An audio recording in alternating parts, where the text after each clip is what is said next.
now another president, the president of Georgia, Mikheil Saakashvili. Mr. President, good to have you here. Good to be on your show back. It almost feels like home here. It's very good to have you, sir.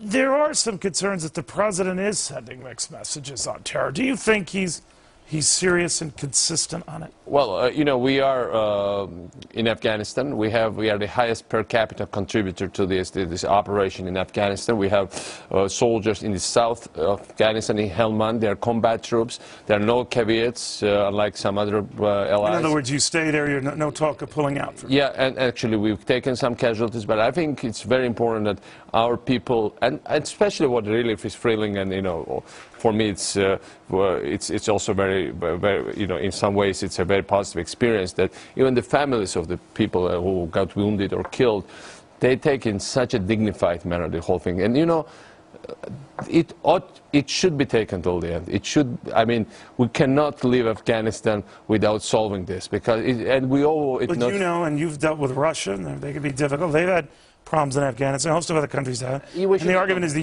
U.S. has experienced the same thing. Look, Russia, you cannot compare those two. Russia was there for all the wrong causes.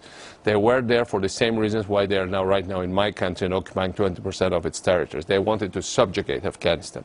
What I think we are doing now, all of us, and especially primarily the U.S., but all the other countries that believe in the cause, we believe that the country can be stabilized, that there is future for that people, there is future for some kind of local version of democracy and functioning government, and basically for a safer world. And that's basically, and I think there is no way we should give up on that struggle. And well, not to believe this book that's out, Mr. President, you could be right. But obviously the administration, the president, more to the point, is torn early on about what to do about Afghanistan, concerns about being in there a long time, $1 trillion cost, a lot of lives lost, questioning whether it was worth it. And is worth it. That's the gist of what's causing all the dust up here. Well, I like Bob Woodward as an amazing journalist. I haven't read his book, so I'm not in position to comment on it. I believe that those Americans with whom we are serving there, their commanders are very serious. They are very committed. You know, they are taking casualties. But you know, I've watched those American military. They're amazing people.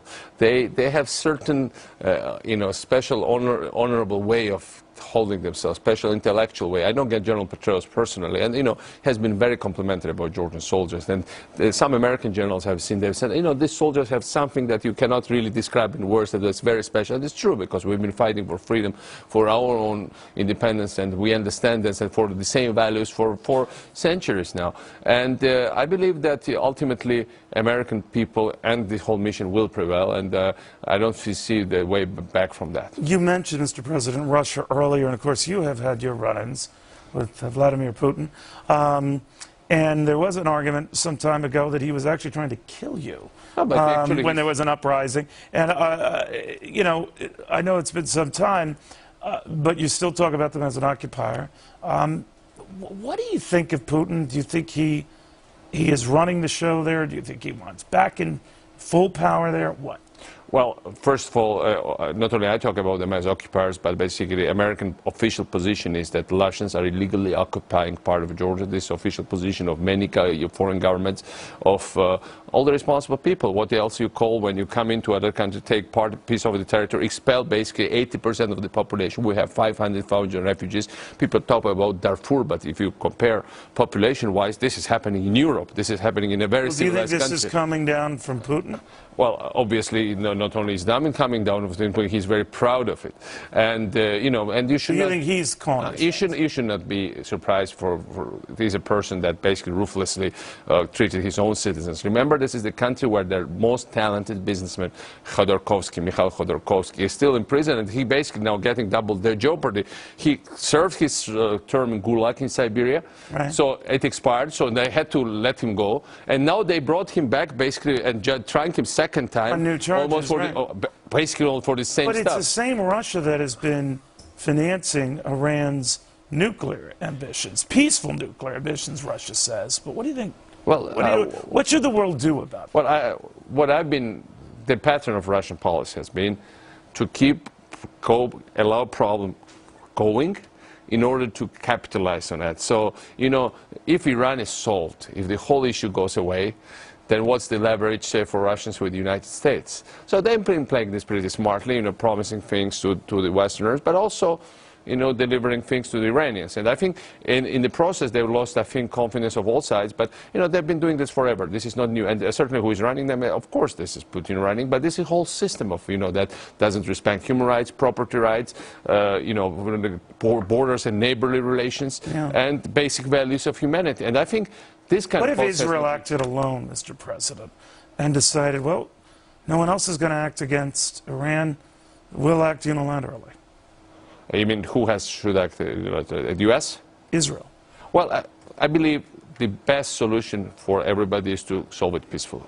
But of course there are basic principles. And the basic principles are that certainly, obviously, Israel has right for security and for existence. Nobody can question it. It's crystal clear for me. Every country has to live in peace, and every people, including Israel.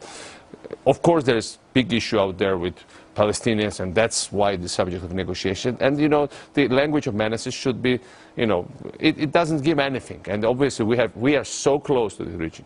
We have such a stake, especially small countries, because when big things erupt, people start to forget about small countries. But small countries also matter. We are also a very strategically important country with our values. So I think that's exactly the point where, there should be, the peace should be given chance, and I hope the negotiations will really, have the results. On to financial matters, Mr. President. What's coming out of the UN today, including the President's address before the UN Assembly, is this idea of a sort of a world tax that would help poor countries.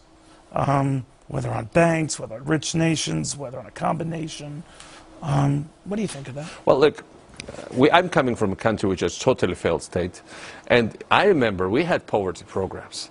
And so much money was given by my predecessor's government. And it was all black hole. They gave money for housing, they built villas for themselves.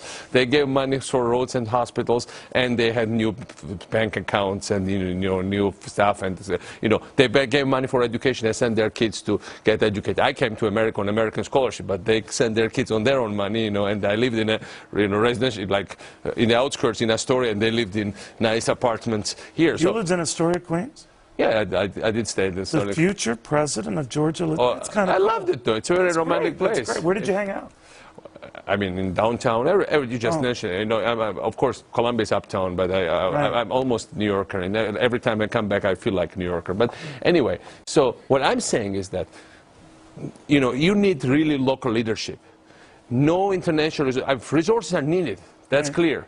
But unless there is a clear evidence that people who those resources are given to, really, Georgia, we had to fire the entire police force. But when I became president, before that, 98% of our population said in their polls they first-hand encountered corruption. Now it's less than 0.5%. We used to be in like 137th place in terms of doing this business. We are now top place in Eastern and Central. Why I'm saying that?